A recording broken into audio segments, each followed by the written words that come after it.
Happy Sunday. Hope everyone's having a nice weekend. Time to do another live interview. Today our guest is Jillian Darlington, and she is an artist from San Diego. So we're just waiting for her to jump in with us and we can get started. Hey Max, how's it going? Hi. Hey there, how are you? Hi, let me get this all adjusted. Hi. Hello, good afternoon. You look great. Thanks. Yeah, Trying so to piece it together still.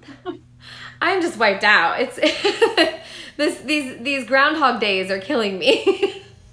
Yeah, I've been crazy busy. Which I almost feel guilty saying that, like, I'm tired and I need a day off because everybody's like, I'm so bored. I'm like, I'm so tired. But that's kind of just how my life is. Yeah, some days I feel almost busier than before, which is Well, it's strange. constant now because, like, before, I mean, my life's always been super full on, but with him being home with my son, I have a 12-year-old, so I'm extremely lucky to not have a toddler at home, but like still, so he's not underfoot all day, but he is at home all the time. So it's like you never get that time to kind of, I call it your time to exhale, when they're at school. You're like, okay, I can do life. But yeah, The so it me is. time. Well, before we really Yeah. jump into this conversation, let you introduce yourself to everyone. I kind of gave them a little background of kind of your name and where you live, but go ahead and introduce yourself and then we'll go from there. All right, so my name is Jillian Darlington. I feel like I don't have enough light on me. And I am an artist. I live in San Diego, California. I have a 12-year-old son. I am a single mom. I've raised him completely on my own. And I was married, but we got divorced when he was two, and I have full custody of him. And I've always been an entrepreneur and found ways to be a full-time mama, because that's always something I've loved and wasn't willing to give that up, even though I got divorced. And I've kind of figured out how to incorporate, working full time and being the sole breadwinner for the house into also being, as close to like a stay-at-home mom type of role with him as I can, because that's what I loved. So the working mom entrepreneur, I like it. Yeah. And you and I met at a mutual friend's birthday party just a few years ago, and we've kept in touch kind of through social media since then. Yeah. And it was just recently that I learned about your artwork. Your Yeah. art is amazing. Thanks. I have a kind of I'm in my studio, so actually half of my dining room, the back half, is my art studio, and yeah. So I always call my artistic abilities like a blessing and a curse. My mom sometimes worries about me because I get like, I love it so much and I let it kind of consume me. So I'm like that extra mom on holidays that I don't just decorate my house. Like, I built like a 60-foot spider out of like cardboard boxes and garbage bag. Like, I'm that, but I love it. And I've always done it. Like, I started doing my babysitter's makeup when I was like 2, and I've always played dress up. So just that part of me has always been not just active, but like hyper active. And I was an actress for a long time. I went to art school. I have a BFA in fine arts. So art has always been at the forefront of my existence. And actually, I love to build things. That's my favorite, but it's not the most lucrative. It's mostly just like, oh, look what I made. But we had to downsize. We moved into a condo, and I was really limited on kind of like my artistic outlet. So I just started painting again, and I did a couple pets portraits, and I posted them in a couple dog groups that I am, and people went insane for them in a way that nobody has ever responded to. Like, and I've been on TV for things that I've done artistically, but like, there's never been a market where people are like, do this for me, paint my this or paint my that. So it quickly turned into a full-time career, because I do commissions, so, which is ideal. And I feel like it's almost a cheat because I'm already painting something that somebody loves and has an attachment to. I just kind of like elevate it and take it to the next level. Well, it's been really fun to watch, following you on Facebook and on Instagram, all of the different things that you've done. I've seen some of the stuff that's behind you now that you've talked about doing, and other things that you've painted for people and then let go, meaning sending to them. Yes, I'm having a mass exodus right now, and I've had anxiety all week. Well, I do want to ask you a question that I usually start off all of my interviews with. What do you think people's first impression of you is? Oh, God. That I'm extra. Yeah, which is fine because I am 100%. So there's nothing wrong with that. Outgoing energy is always good. And if it's positive energy, people feed off of that, right? Well, and I don't take myself seriously either. So I'm not like a Martha Stewart that's like, today we're doing this and I'm fabulous. Like I have, a sense of humor about everything. Like even posting like pretty pictures, I'll try to find out like a joke about it because I hate like just being like, look how pretty I am, or like, look what I did. Like I just feel really awkward and embarrassed doing that kind of stuff. And I'm very active on social media. And so, but I always try to insert my humor into it. And I've found that that's what actually people say when I meet them in person for the first time and they've just been following me on social media. That's typically what the first thing they say to me is like, you're so funny, which makes me so happy, which is my favorite.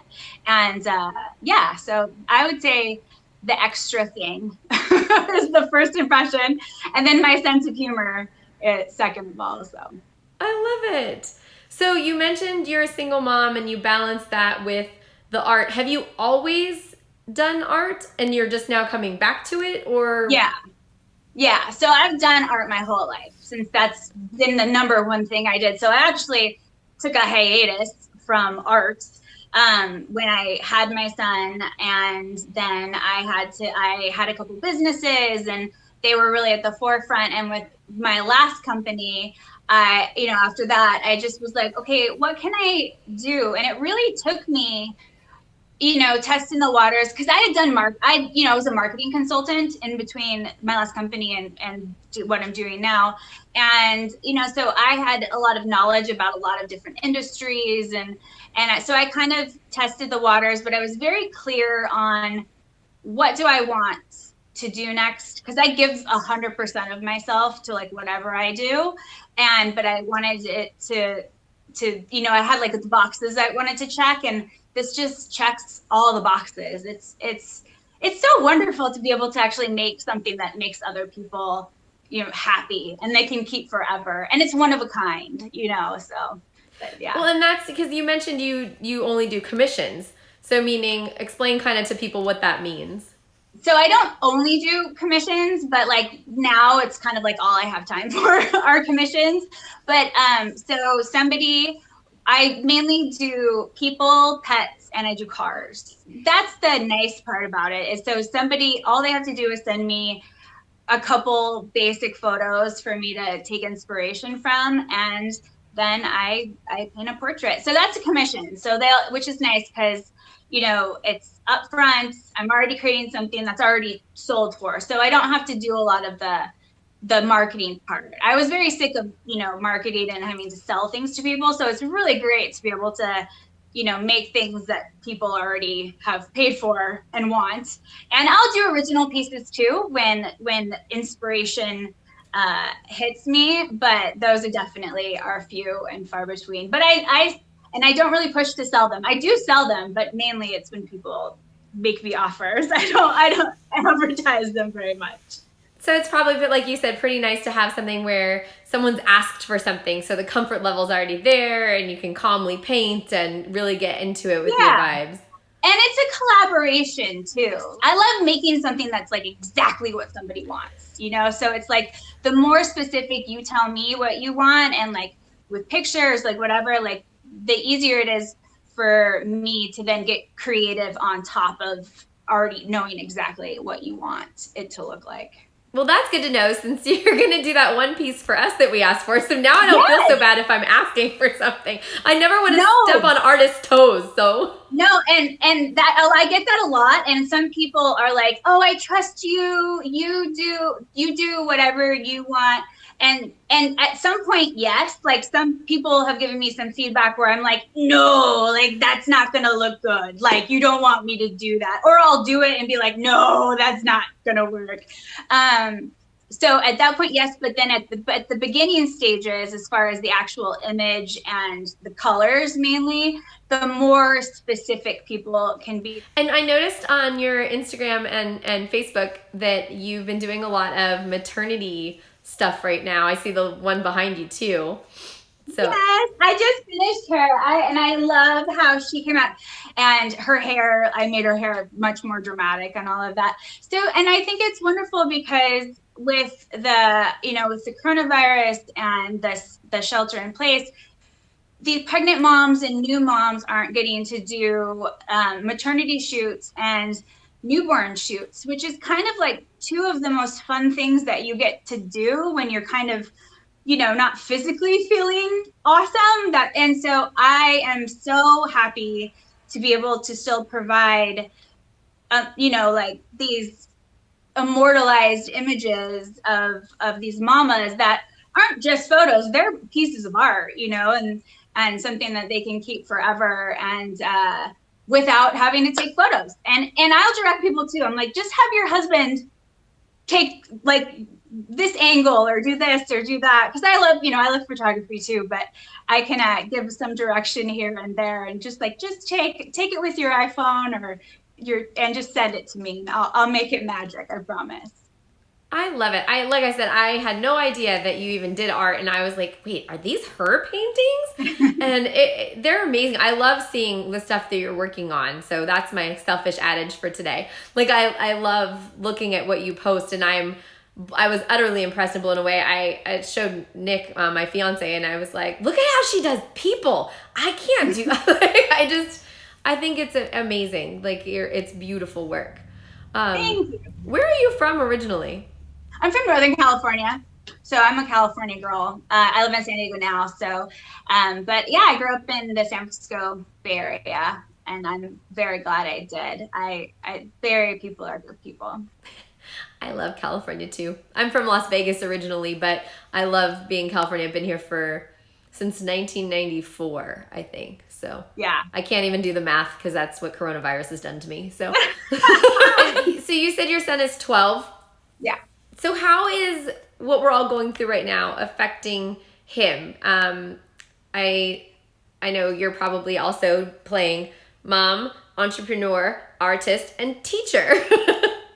Well, not really. I mean, I have it very easy. This whole homeschooling thing. I mean, nobody expects me to teach the 6th grade, and he's the greatest kid anybody could ask for. So I'm extremely blessed and grateful. And I would say my actual day-to-day life, because I've always worked from home, I've always been a chronic hand washer. So like not much has changed for me, but for him, he's very, very social. He's much more of an extrovert than I am, because I'm actually very introverted, which people find surprising, but I am. So like I'm totally fine by myself most of the time. He, on the other hand, isn't. So I would say the hardest part is him not being as active as he used to, because he loves sports, like all sports. And so he is just heartbroken that not only can he not play sports right now, but he doesn't even get to watch sports. And he misses his friends and going over to his friends' houses. And so that, for me, that's the hardest part, is kind of watching him, have those pain points. So how do you, on a day-to-day, because like you said, you always work from home, and mm-hmm. you've mentioned that you were a single mom. So is balancing business and being a single mom, how does that, because I joked earlier when you said, how our skin is when we're pregnant. I don't have any children. We have a cat, which I'm sure is much different than having a 12-year-old, even though the cat is 16. Actually, I would say more like a lazy dog at this point. I mean, 12-year-olds are easy. It's that in-between stage of them being self-sufficient enough, but not total jerks or like mean to you. So I feel like I'm in the twilight right now.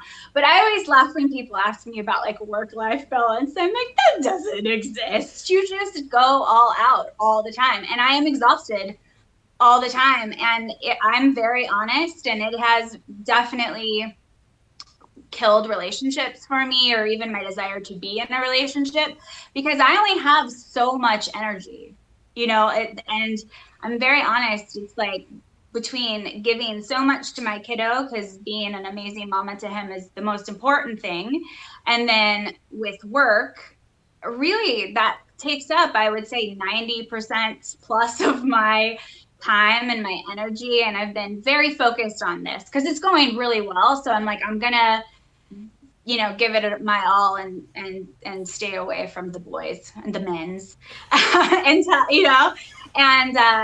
and so but that's, I wouldn't say that's a work-life balance. That's just figuring out like how much you can do without wanting to, without, and I do hit the wall all the time. Anybody who's like, I'm good, nobody has a great work-life balance when you have kids. It's just, it's a constant juggling act, or spinning plates. And there's way too much for me to do.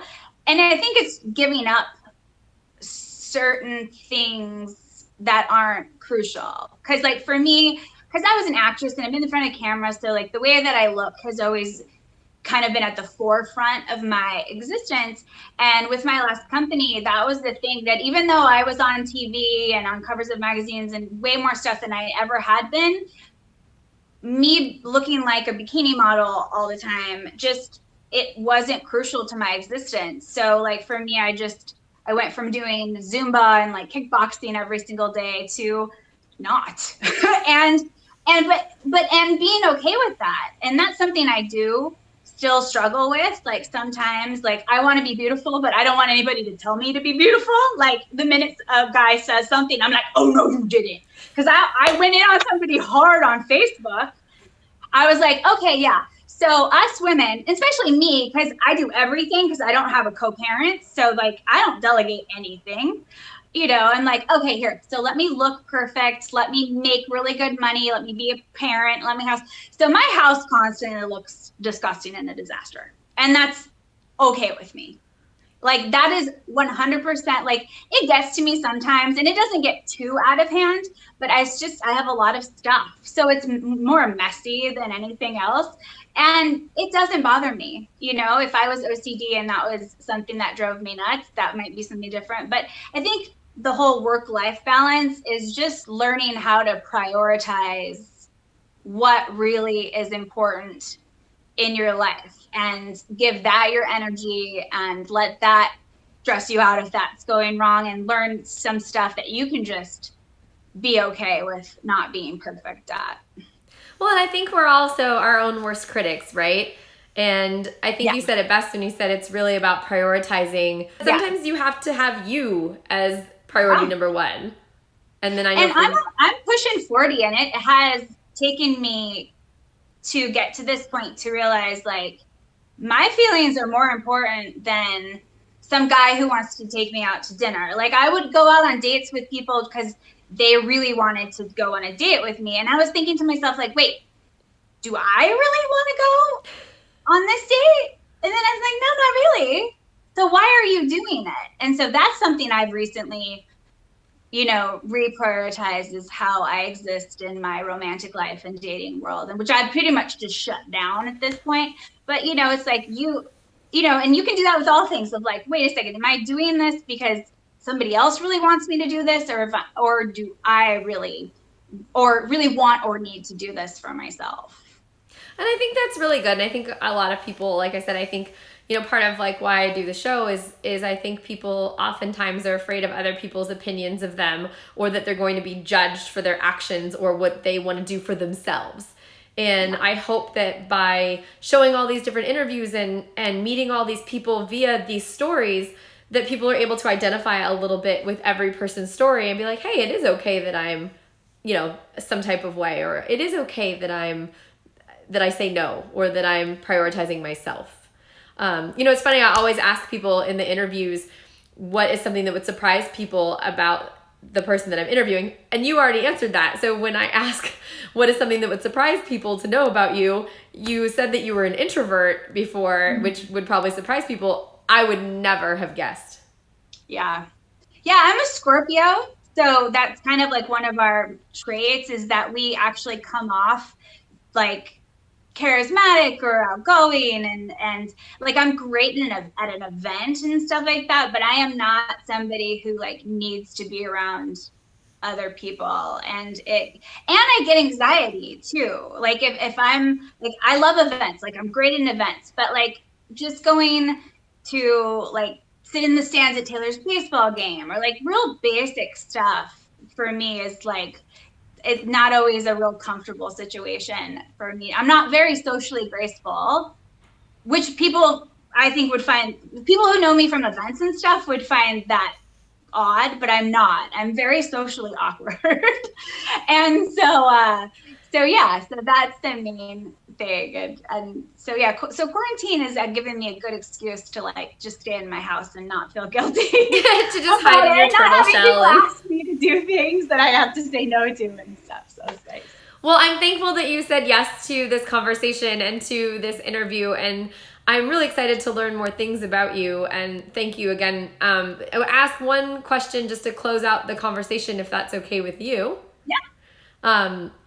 If you, after quarantine is over, obviously, are walking down the street, maybe you and Taylor are out, and you had the opportunity to hold up a sign that would tell people one thing about Jillian, what would you want them to know? The first thing that popped into my head is like that I'm nice. And I honestly do feel like I smile a lot. And I feel like I get such a great reaction from that, like at the grocery store or walking down the street I smile at people. Like I look at people in the face and I smile at people all the time. And I feel like that is my sign of saying people like, hey, like I'm not scary or, like I'm nice. Cause I feel like, I don't know. First up, that's what popped into my head. And I'm much warmer and I want to talk to everybody and be friends with everybody, even though I'm not really good at that.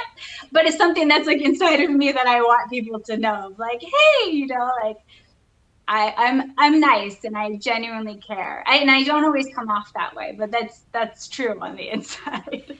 I think sometimes the nicest compliment we can give someone is just to tell them we think they're a nice person. Yeah. So yeah, I definitely think you're a nice person. And I thank you again so much for your time this afternoon and showing us your artwork, and let everyone know where they can find you and your art, and if they have any questions, how they can reach you. Sure. So my website is jilliandarlington.com and my Instagram is Jillian Rose Darlington, and I'm Jillian Rose Darlington on Facebook. And my personal Facebook, I am very, very active on that. I love connecting to the rest of the world, and I really do that through Facebook. Instagram's great if you want to just look at pretty pictures and stuff like that. But I love like having a personality and a voice, and I really do that on my personal page on Facebook. So JillianDarlington.com or Jillian Rose Darlington on Facebook or Instagram.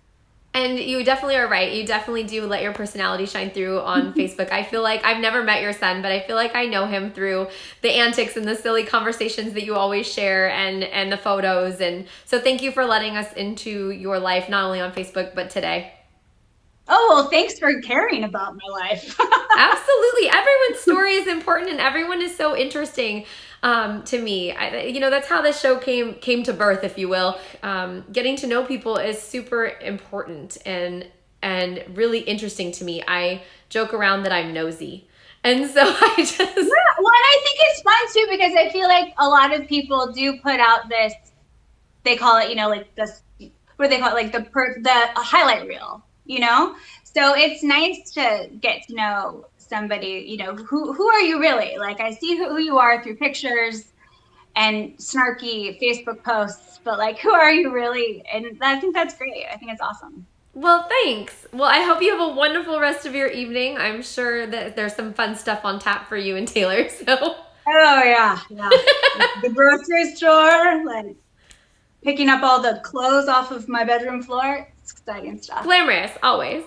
Oh, Well, always. thank you. Thank you again. I really appreciate it, and have a great evening. All right, bye. Thank Bye. you. Thanks again.